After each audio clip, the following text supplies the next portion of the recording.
The rain pounded mercilessly against the wooden platform of Hollow Creek Station as Delilah Fanning clutched her soaked shawl tighter around her trembling shoulders. April 1878 had brought unforgiving spring storms to Wyoming territory, and she had nothing but a threadbare dress, a waterlogged carpet bag containing her few possessions, and a crumpled letter from a man who was supposed to meet her, a man who was nowhere to be found. The last stagecoach had departed hours ago, leaving her alone at the remote outpost as darkness began to settle over the rugged landscape.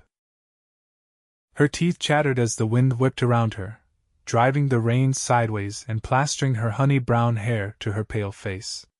She had traveled over 1,000 miles from Boston with dreams of a new beginning, only to find herself abandoned.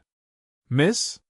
You've been standing there near 3 hours now," called the station manager from the doorway of the small building that served as both ticket office and telegraph station.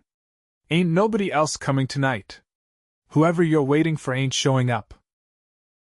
Delilah swallowed hard, pride keeping her spine straight despite the cold seeping into her bones. "He promised to meet me. Mr. Harlow wrote that he would be here without fail." The station manager shook his head. "Robert Harlow? From over Silver Ridge way?" When she nodded, his expression softened.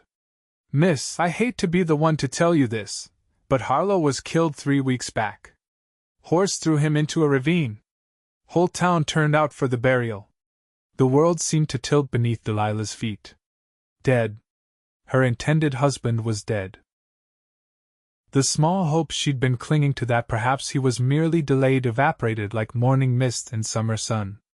I don't understand. I received no word." Her voice sounded distant to her own ears. "Mail's unreliable out here, especially with the spring flooding. Look, we're closing up for the night. I can't let you stay here, it ain't proper. The boarding house in town is full up with the cattle buyers in from Denver. Please," Delilah whispered, desperation cracking her voice. "I have nowhere else to go." The man's weathered face showed genuine regret. "I'm sorry, miss. If my wife was still living, I'd offer you our spare room, but as it is—" He trailed off, then dug into his pocket. "Here's $2. It ain't much, but maybe someone in town will take pity." Delilah stared at the coins in her palm. $2 wouldn't get her back east. It wouldn't even buy her a ticket to the next town. She'd spent every cent she had on the journey west, believing Robert Harlow's promises of a comfortable home and a respectable life as his wife. "Thank you," she managed, slipping the coins into her pocket as the man locked the station door and hurried to his waiting wagon, hunched against the downpour. Alone again, Delilah gathered her courage and what remained of her dignity, hoisted her carpet bag, and began walking toward the cluster of lights that marked the town of Hollow Creek. The muddy road sucked at her boots with each step, threatening to pull them from her feet. The rain didn't let up as she trudged into town. Hollow Creek was little more than a main street lined with false-fronted buildings, a church whose white steeple was barely visible through the curtain of rain, and scattered houses. Lights spilled from the saloon, accompanied by raucous laughter and piano music. Delilah gave it a wide berth, mindful of her reputation even in this desperate hour. She tried the boarding house first, though she already knew it was full. The matronly owner confirmed this with a sympathetic but firm shake of her head. The general store was closed. The church was dark and locked. Hope dwindling with each rejection, Delilah found herself standing outside the town's small café, peering through the window at the warm glow within. A sign on the door read, "Closed," but she could see a man moving about inside, wiping down tables. Gathering her courage, she knocked. The man looked up, startled. After a moment's hesitation, he approached the door, unlocked it, and opened it a crack. "We're closed, madam," he said, then paused as he took in her bedraggled appearance. "Are you all right?" "I apologize for the intrusion," Delilah said, struggling to keep her voice steady. "I've just arrived on the stage, and I find myself without accommodations for the night." The man frowned. "The boarding house is full, yes. I've already inquired." Delilah swallowed her pride. "Sir, I wonder if you might know of anyone who could spare a room?" Or perhaps a barn? I don't require much. His eyes, a startling shade of blue against his tan skin, studied her with concern. You're soaked through. Come in before you catch your death. He stepped back, opening the door wider to allow her entry. The warmth of the café enveloped her immediately, making her realize just how cold she'd become. The man was tall and broad-shouldered, with sandy hair that curled slightly at the ends and a clean-shaven jaw that set him apart from most of the bearded men she'd seen in town. Thank you, she murmured, setting her carpet bag down by the door, conscious of the puddle forming beneath her. Name's Wade Hawkins, he said, moving to the stove where a coffee pot sat. I own this place. Delilah Fanning, she replied, resisting the urge to wring out her skirts onto his clean floor. Wade poured a cup of coffee and handed it to her. The mug warmed her fingers, and she sipped gratefully, the hot liquid spreading comfort through her chest.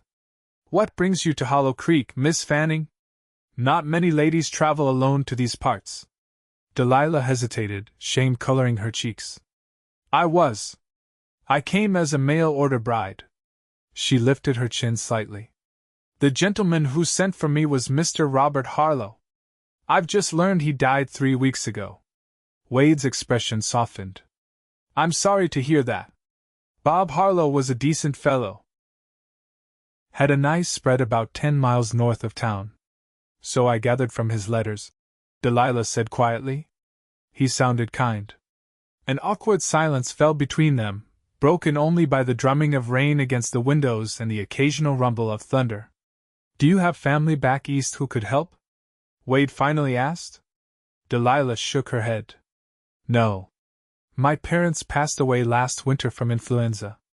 I was working as a seamstress in Boston, but when the shop closed. She trailed off, not wanting to detail the desperate circumstances that had led her to answer Robert Harlow's advertisement.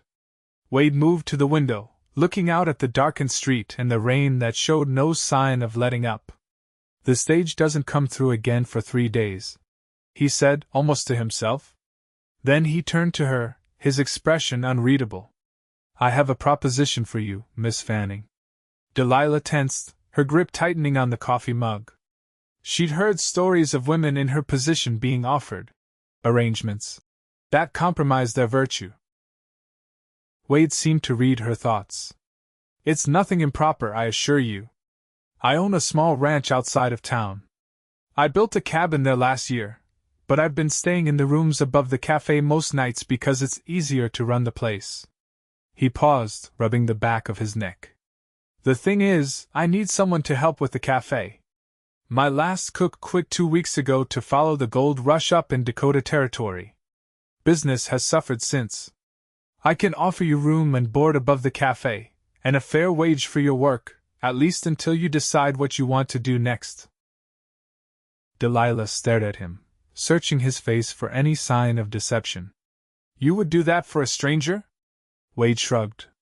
Hollow Creek's a small town, Miss Fanning. We look after our own, and right now you're one of our own, stranded here with nothing. His mouth quirked in a small smile. Besides, I'm a terrible cook, and my customers are getting tired of burnt biscuits and watery stew. The kindness of his offer brought unexpected tears to Delilah's eyes. She blinked them away quickly. I'm a fair cook, Mr. Hawkins. My mother taught me well. And I can bake, too. Then it seems we have an arrangement. Wade extended his hand. At least for the time being. Delilah hesitated only a moment before placing her hand in his. His palm was warm and calloused, his grip firm but gentle. Thank you, Mr. Hawkins. I don't know what I would have done otherwise. Call me Wade, he said, releasing her hand.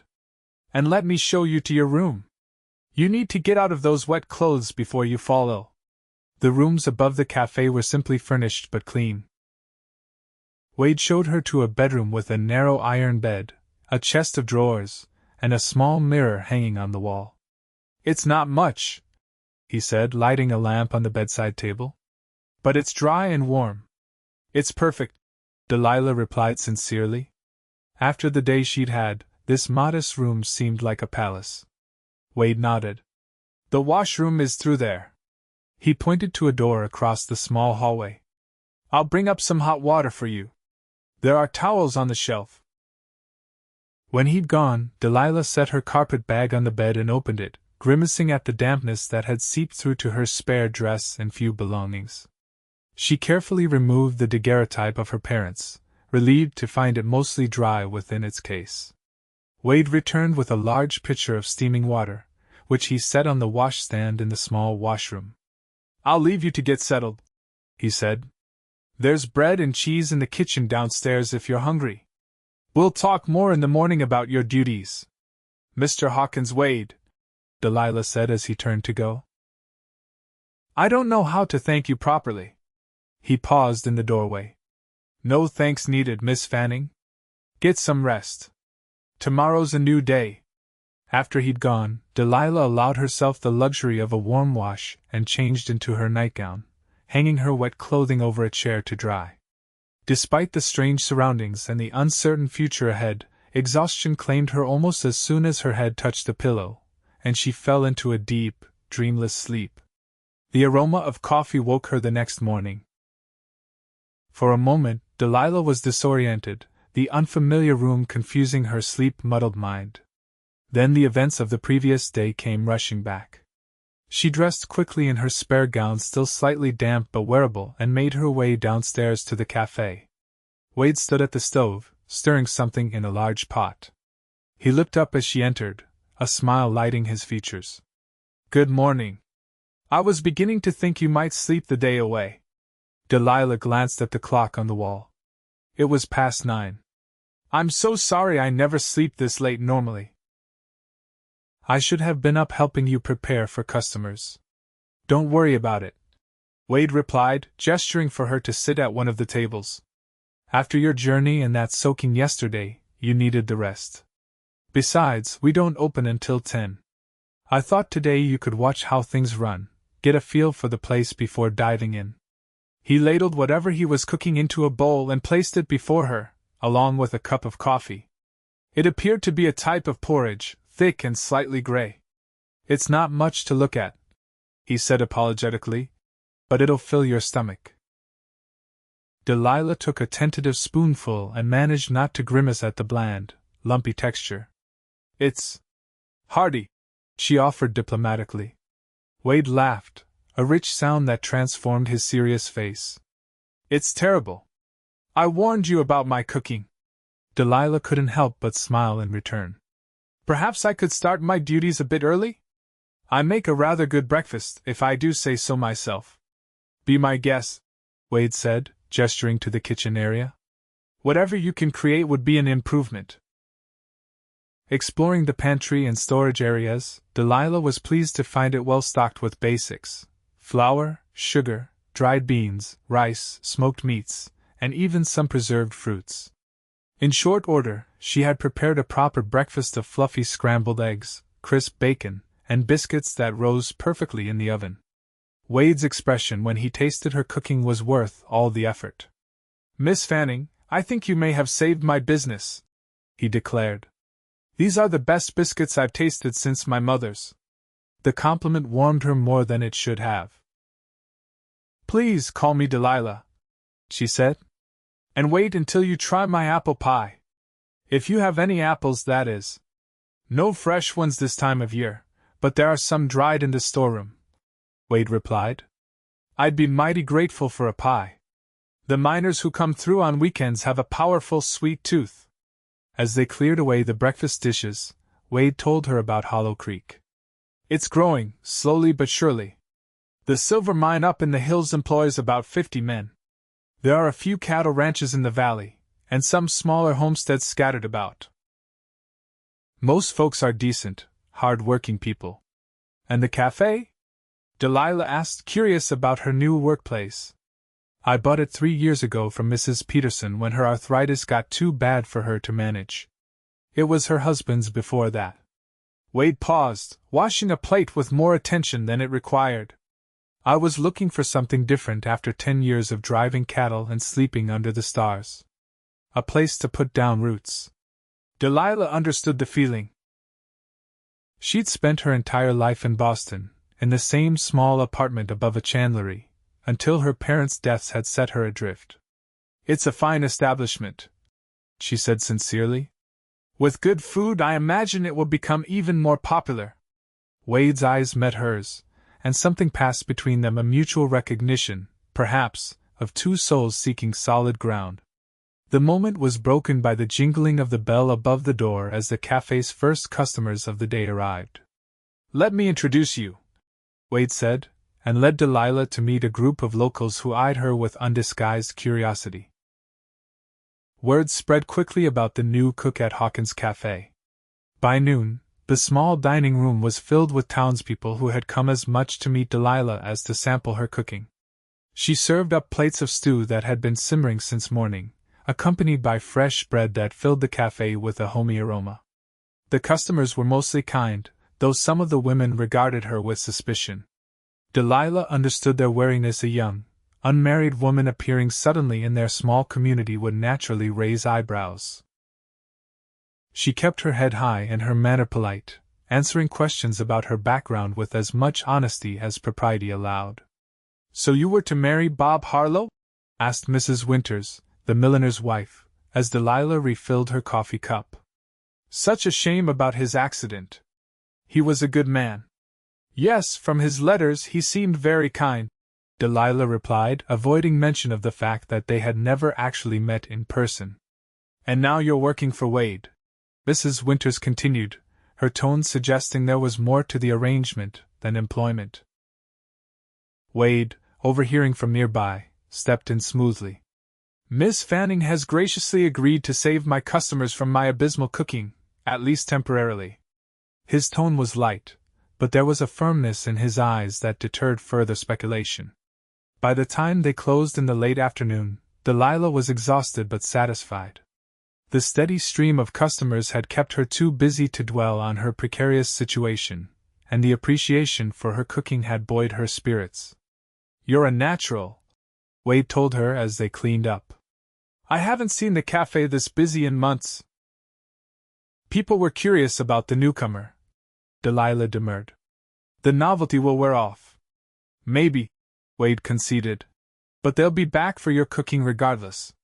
He hesitated, then added, "I was thinking we might ride out to my ranch tomorrow, if you're agreeable. Sunday's our slow day, and I need to check on things. Thought you might like to see a bit more of the country." Delilah was touched by the invitation. "I'd like that very much. I've never been on a ranch before." The next morning dawned clear and bright, the previous day's storms having washed the world clean. Wade had borrowed a gentle mare from the livery for Delilah, who admitted to having only limited riding experience. "She's steady as they come," the livery owner assured her. "Old Daisy here won't give you any trouble." The ride to Wade's ranch took nearly an hour, following a winding trail that led away from town and up into rolling foothills. Delilah was struck by the vastness of the landscape, the endless sky, the distant mountains, the sweeping expanses of prairie grass and sagebrush. It was nothing like the crowded streets of Boston, and she found herself breathing deeper, feeling somehow both small and free in the face of such immensity. Wade's small ranch, as he had described it, consisted of a neat cabin set against a backdrop of pine trees, a sturdy barn, corrals, and several outbuildings. A creek wound through the property, its banks lush with spring greenery. "It's beautiful," Delilah said honestly as they dismounted in front of the cabin. Wade's expression held pride tempered with something like longing. "It's getting there. I've been working on it bit by bit when I can get away from the cafe." He showed her around the property, pointing out the improvements he'd made and those he still planned. The cabin interior was spare but well crafted, with large windows that filled the space with light. "You built all this yourself?" Delilah asked, running her hand along a smoothly finished shelf. "Most of it. Had some help with the roof and the well." Wade looked around the empty space. "It needs a woman's touch, I suppose. Curtains and such." Delilah could see it, the cabin transformed with simple comforts, a rocking chair by the fireplace, quilts on the beds, the smell of baking bread filling the rooms. The image came so easily it startled her, and she quickly pushed it aside. They checked on Wade's small herd of cattle, made repairs to a section of fence damaged in the recent storms, and enjoyed a simple lunch by the creek. Delilah found herself laughing more than she had in months as Wade recounted tales of his cattle driving days and his early, disastrous attempts at running the café. "I once served a stew so salty that old Mr. Peterson claimed it cured his rheumatism," Wade admitted with a grin. As the afternoon waned, Delilah reluctantly acknowledged it was time to return to town. "Thank you for bringing me here," she said as they mounted their horses. "It's been a lovely day. Maybe next time we can fish in the creek," Wade suggested. "The trout are plentiful, and I bet you could work wonders with them in the kitchen." The casual mention of "next time" sent an unexpected warmth through Delilah. It had been only 2 days since her arrival in Hollow Creek, yet somehow Wade's steadying presence had become a comfort she hadn't known she needed. The following weeks fell into a pleasant routine. Delilah took charge of the café's kitchen, introducing new dishes that quickly became local favorites. Wade handled the business side of things and helped with the heavier work. They developed an easy partnership, anticipating each other's needs and movements in the small kitchen space. On Sundays, they often rode to the ranch, sometimes bringing supplies or materials for Wade's ongoing improvements to the property. Delilah found herself looking forward to these excursions, to the freedom of the open country and the quiet companionship they shared. Word of Delilah's cooking spread beyond Hollow Creek, bringing travelers who went out of their way to sample her apple pies and sourdough bread. The café prospered, and Wade insisted on increasing her wages beyond their original agreement. "You've more than earned it," he told her when she protested. "Business has doubled since you arrived." Not everyone in town was pleased with Delilah's presence, however.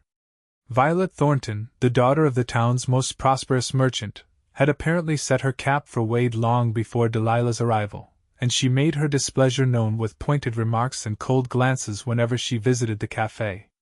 "Don't mind Violet," advised Martha Jenkins, the kindly widow who ran the boarding house, after one particularly tense encounter. "She's always thought Wade Hawkins would make a fine husband, being one of the few eligible men in these parts who isn't twice her age or half wild from living in the mountains. Mr. Hawkins and I are merely business associates," Delilah replied, ignoring the knowing look Martha gave her. "If you say so, dear," the older woman said with a smile. "Though I've never seen business associates look at each other quite the way you two do."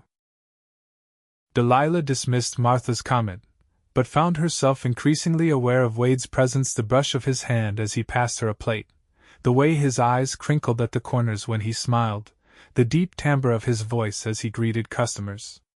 One evening in early June, as they closed the café after a particularly busy day, Wade approached her with an uncharacteristic hesitancy. "Delilah, there's something I've been meaning to discuss with you," he began, fiddling with a dishcloth. "You've been here almost 2 months now, and I was wondering about your plans." Delilah's heart sank. Despite her growing attachment to Hollow Creek and to Wade, she had no right to assume her position was permanent. "Are you dissatisfied with my work?" she asked carefully. "No!" Wade exclaimed, looking horrified at the suggestion. "Quite the opposite. I've never been happier with how things are going here." He set the dishcloth aside and met her eyes directly. "The thing is, I received a letter today from a lawyer in Denver. He's handling Bob Harlow's estate." Delilah stilled, memories of her original purpose in coming west rushing back. "Bob had no family," Wade continued. "According to his will, his property goes to the woman he intended to marry you. The lawyer needs you to travel to Denver to sign some papers, but once that's done, the ranch and everything on it will be yours." Delilah sat down heavily on a nearby chair, stunned by this unexpected development. "I don't understand. We never married. We never even met." "Bob was always a man of his word," Wade said softly. "I suppose in his mind, once he sent for you, he was committed to providing for you, one way or another." Delilah stared at her hands, her thoughts in turmoil. A ranch of her own, it was more than she could have hoped for, a secure future when she'd been adrift just weeks earlier. You could sell it, of course, Wade added, his voice strangely flat. It's a good property, worth a considerable sum. Enough to take you back east if that's what you want, or to start fresh somewhere else. The thought of leaving Hollow Creek, leaving Wade, struck Delilah with unexpected force. She looked up at him, trying to read his expression in the lamplight. Is that what you think I should do? Wade's jaw tightened. It's not my place to say what you should do, Delilah. You came here with certain expectations that weren't met. No one would blame you for wanting to move on. And if I stayed? The question hung between them, loaded with unspoken meaning. Wade's gaze softened. Then I reckon Hollow Creek would be the better for it. He paused, then added more quietly. As would I. Before Delilah could respond, the café door burst open, and the town doctor rushed in. Wade! There's been an accident at the mine. Explosion. We need every pair of hands we can get. Wade was immediately alert. How many injured? At least a dozen, some bad. We're bringing them to the church, it's the biggest space we have. We'll come right away, Wade said, already reaching for his coat. Delilah, we'll need bandages, hot water, whatever medical supplies you can gather. The next hours passed in a blur of activity. The injured miners were brought into the church, where makeshift beds had been set up in the pews and along the walls. Dr. Harris moved from man to man, assessing injuries and directing the townsfolk who had come to help. Delilah worked alongside the other women, tearing sheets for bandages, brewing strong coffee to keep everyone alert, and tending to the less severely wounded. Wade helped carry in the injured and then assisted the doctor with the more serious cases. It was well past midnight when the immediate crisis had passed. 3 miners had died, and several more were in critical condition, but the majority would recover. Exhausted, Delilah slumped onto a pew, her hands raw from washing bloody bandages. Wade found her there, his own face smudged with dirt and fatigue etched in the lines around his eyes. You should get some rest, he said, sitting beside her. You've done more than your share tonight. So have you, she replied, noting the blood on his shirt sleeves where he'd helped the doctor set broken bones and stitch wounds. They sat in silence for a moment, the weight of the night's events settling around them. Then Wade spoke, his voice low. Seeing all this tonight, life can change in an instant, Delilah. A man goes to work in the morning, not knowing if he'll come home at night. She nodded, understanding too well how quickly fate could alter one's path. It makes a person think about what's important, Wade continued, staring at his clasped hands. About not waiting to say things that need saying. He turned to face her fully. I don't want you to leave Hollow Creek. I don't want you to go back east or sell Harlow's ranch. Delilah's breath caught at the intensity in his blue eyes. I know it's selfish of me, Wade went on. You deserve every opportunity, every choice. But these past weeks with you... He faltered, then squared his shoulders. I'm falling in love with you, Delilah Fanning. I think maybe I started falling the night you showed up at my door, soaked to the skin but still standing proud. Tears welled in Delilah's eyes, blurring her vision.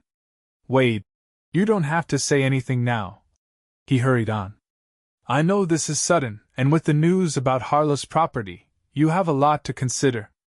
I just couldn't let you make your decisions without knowing how I feel.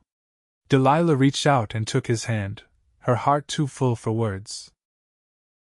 For a woman who had come west seeking security through marriage to a stranger, the irony wasn't lost on her. She had found not just security, but something far more precious, something she hadn't even known to look for.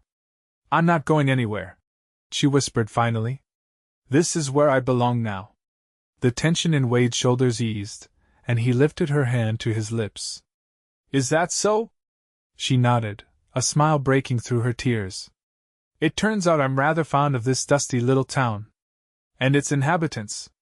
Her fingers tightened around his. One in particular. Wade's answering smile held such joy that it took Delilah's breath away. Well then, Miss Fanning, perhaps you might consider one more option regarding your future. And what might that be, Mr. Hawkins? Harlow's property adjoins my own to the north, Wade said, his thumb tracing circles on the back of her hand. A person could run both places as one operation, if they were of a mind to. Could be a fine legacy to build together. Delilah understood what he was truly offering, not just a business arrangement, but a life shared. Are you proposing a merger, Mr. Hawkins? His eyes crinkled at her choice of words. I suppose I am, in a manner of speaking. Though I'd prefer to call it a marriage. They were married on a perfect July morning, with wildflowers blooming across the prairie and the mountains standing sentinel in the distance. The entire town turned out for the ceremony, held on the porch of what was now their shared ranch home. Delilah wore a gown of cream-colored silk that Martha Jenkins had helped her sew, with sprigs of lavender tucked into her upswept hair. Wade, standing tall in a new suit, looked at her as though she were the sunrise after the longest night. Dr. Harris, who had also served as the town's preacher since the regular minister had moved on the previous year, performed the service with a broad smile. When Wade Hawkins offered shelter to a rain-soaked stranger, little did he know he was welcoming his future into his life, the doctor remarked during the ceremony. Sometimes the greatest journeys lead us exactly where we need to be, even when it's not where we expect it to go. Delilah, looking into Wade's steadfast blue eyes as they spoke their vows, couldn't help but agree. She had come west seeking security, and finding instead a love that transformed her understanding of home. The celebration afterward was joyous tables laden with food, music from fiddles and a banjo, children playing tag around the yard, and toasts offered to the couple's health and happiness. Even Violet Thornton eventually offered stilted congratulations, her disappointment tempered by the recent attentions of a handsome young cattle buyer from Colorado. As the sun began to set, casting golden light across the land that was now their shared domain, Wade led Delilah away from the celebration to a quiet spot by the creek. "Happy, Mrs. Hawkins?" he asked, his arms encircling her waist. "Completely," she answered truthfully, leaning back against his chest. "Though I still can't quite believe how everything has turned out." "I can," Wade said, pressing a kiss to her temple. "The moment you stood in my café, dripping rainwater onto my floor but facing the world with your chin held high, I knew you were something special." Delilah turned in his arms to face him. "That night I thought I had lost everything. I never imagined I would gain so much more than I had sought." "We both did," Wade murmured against her lips before kissing her softly. "And this is just the beginning." In the years that followed, their love deepened as they built their life together. The cafe in town continued to thrive under the management of Martha Jenkins' niece, who had come west seeking her own fresh start. The combined ranch prospered, becoming one of the most successful in the territory. Children came, first a son with Wade's blue eyes and determined nature, then twin daughters who inherited their mother's honey-brown hair and quiet resilience. Their home expanded to accommodate their growing family, but its heart remained the same, a place of warmth and welcome, where love had transformed two solitary souls into something stronger together than either could have been alone. On the 5th anniversary of their wedding, Wade presented Delilah with a special gift, a small silver locket containing miniature portraits of her parents, commissioned from a traveling artist based on the daguerreotype she had carried west. "So they can be with you always," he said as he fastened it around her neck. "They would be proud of the woman you've become, of the life you've built." Tears glistened in Delilah's eyes as she touched the locket. "Thank you," she whispered. "For this, and for everything. For offering your fire and your name to a stranger who had nothing." Wade's smile held all the love and certainty that had become the foundation of their life together. "Best decision I ever made," he said simply. "Best decision either of us ever made." And as their children's laughter rang out across the yard where they had spoken their vows, as the sun set once more over the land that had become truly their home, Delilah Hawkins knew it for the truth. It was a truth as vast as the Wyoming sky and as enduring as the love they shared.